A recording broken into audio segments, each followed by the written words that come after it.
Legal, agora que a gente já sabe como funciona, o que que é escalabilidade, o que que é escalabilidade horizontal e vertical, a gente vai passar para as primeiras partes de como que a gente consegue escalar uma aplicação dentro do Kubernetes, tá?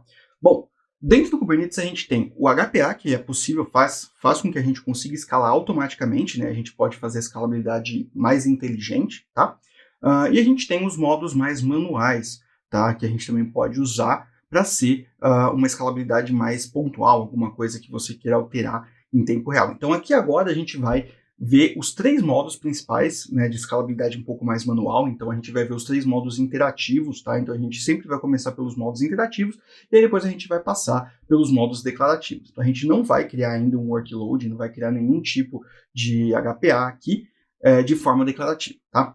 Vamos lá. Para a gente começar, a primeira formato, né, o formato talvez seja mais simples da gente poder fazer a nossa escalabilidade, tem aqui um comando, né, chamado kubectl scale, tá? Então, a gente já tem aqui no nosso cluster, né, kubectl, se eu der um get deploy aqui, a gente já tem aqui, né, o back-end e o front-end rodando, que a gente deixou da outra vez. Então eu vou fazer o seguinte, eu vou dar um kubectl scale e a gente dá deploy barra e o nome do deploy. Então, porto, por exemplo, back-end. E aí eu vou ter que especificar o número de réplicas que eu quero. Vamos supor que eu queira 5 réplicas, tá? Então, quero 5 réplicas. Ele vai falar, ó, foi escalado. Então, se eu vir aqui e rodar um get deploy, eu vou ver que eu tenho agora 5. Tá vendo aqui, ó? Tenho 5 réplicas rodando, tá? Então eu posso vir aqui e pedir os pods desses deployments. Você pode ver que eu tenho 5 pods do porto back-end rodando e um pod do porto front-end rodando, tá? E o que acontece? Se eu bater em um, ele vai ir para algum outro lugar? Não, tá? Se você usa o mesmo serviço que está, né, utilizando... Lembra-se disso, né? Vocês têm que lembrar disso. O serviço, ele agrupa um pod, né? Ele agrupa uma série de pods. Então, todos esses pods têm as mesmas labels e têm as mesmas definições. Isso significa que os serviços estão dentro dos mesmos... O serviço está agrupando todos esses pods aqui. Então, se você cair nesse serviço, ele vai automaticamente rotear para um desses pods, tá? Então, você tem meio que um load balancer por aí, legal? Para você fazer a mesma coisa, né, é só você voltar para 1, tá? Você também consegue escalar para 0, tá? Então, ele vai meio que parar de funcionar, tudo bem? Outra opção da gente fazer também é a gente vir no nosso arquivo mesmo, né, no nosso arquivo de manifesto, tá? Lembra que a gente fez aqui, né, no nosso arquivo do Helm, a gente definiu que a gente tinha um número de réplicas, né, que por padrão seria 1, mas se não existisse, teria o valor de deployment.replicaCount, tá? Então a gente pode vir aqui e fazer a alteração do replica count. Pode ser tanto por aqui, né? A gente pode setar, por exemplo, um valor fixo de 10, ou então a gente pode simplesmente vir aqui, né? Eu vou abrir aqui a nossa pasta local, eu vou entrar aqui na pasta charts, então cd charts, e aí eu vou vir aqui e vou falar, ó, eu quero um Helm upgrade, tá? Então a gente vai usar o Helm upgrade. Uma boa prática é sempre você usar o Helm upgrade --install, tá? Por quê? O que faz o Helm Upgrade? Ele atualiza uma release já existente. Então, como a gente já tem uma release do Porto Backend, ele vai atualizar essa release. E aí, quando você usa Helm Upgrade --install, ele vai sempre atualizar a release. Se a release não existir, ela vai ser instalada, ou seja, ele ainda é impotente. Então, você consegue rodar sempre o mesmo comando, tá?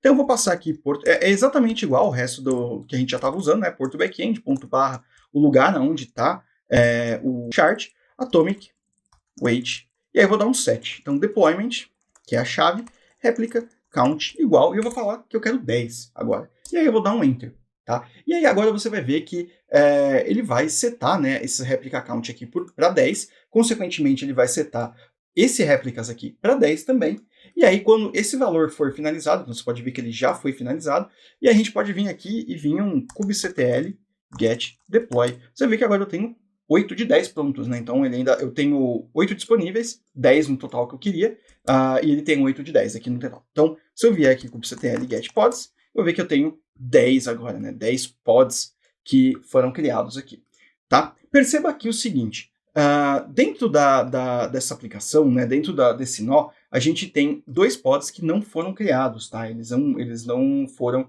definidos, tá? Isso é o que acontece quando a gente não tem recurso suficiente de CPU, tá? Então, quando a gente veio aqui e falou pro Porto Backend, né, pro Helm, que a gente queria 100 mCore de CPU e 128 MB de RAM, a gente está criando, na verdade, a gente está alocando esse espaço, né? Ele está alocando esse espaço limite, na verdade, né? Para todo mundo, para ele poder escalar de acordo com o que ele precisa, tá? Então, o que acontece é que, quando a gente fez isso daqui, a gente está consumindo memória da CPU e recursos da CPU.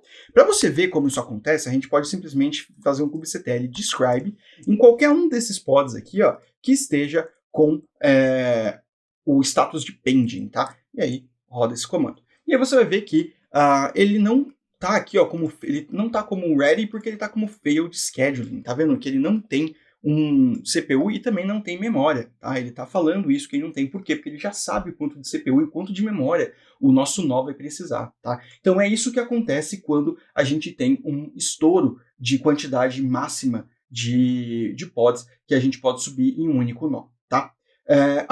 O próximo modelo interativo que a gente vai ver vai ser no próximo vídeo, quando a gente for criar já o nosso HPA, tudo bem? Bom, então nesse vídeo o que a gente fez? A gente conseguiu definir, tanto pelo kubectl scale, né, pelo comando interativo, quanto também pelo helm upgrade, que a gente queria, né, atualizar o nosso arquivo declarativo, falando que a gente queria um número de réplicas específico, tá? Então a gente conseguiu fazer esse update, esse aumento de réplicas de forma interativa. E aí agora, no próximo vídeo, a gente vai ver como que a gente consegue fazer isso de forma automática, tá? Vejo vocês no próximo vídeo.